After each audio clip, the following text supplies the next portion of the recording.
and ready! GMA Weather, serbisyong totoo ng GMA News.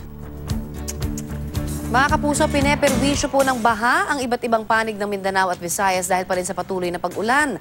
Normal na nga ho ba ang pag-ulang nararanasan ngayon sa iba't ibang panig ng bansa? Yan po naman ang ating alamin sa ating resident meteorologist na si Nathaniel Cruz. Mang Tani, good morning again. Hi, good morning, Connie. Mga kapuso, wala pong bagyo, ha? Hindi pa po nagkakabagyo nito mga nakaraang linggo. Maliban doon sa unang-unang bagyo natin na si tinawag nating Oring. Kung titignan natin yung actual rainfall map ng Pag-asa mula po yan January 1 to 22, yung nabanggit ni Connie, hindi po normal yung mga pag-ulan na nararanasan sa ilang bahagi ng bansa.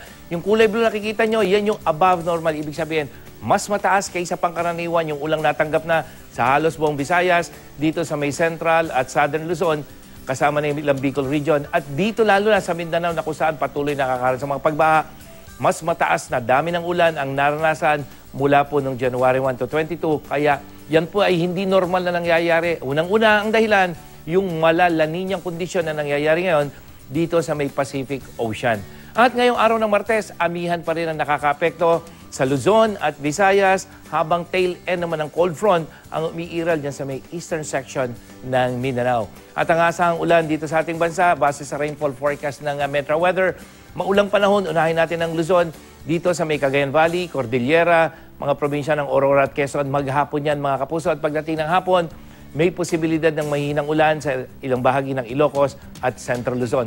Diyan sa may Southern Luzon, maaliwala sa Bicol, pero may pag-ulan sa Mindoro at lalong-lalo na dyan sa Palawan.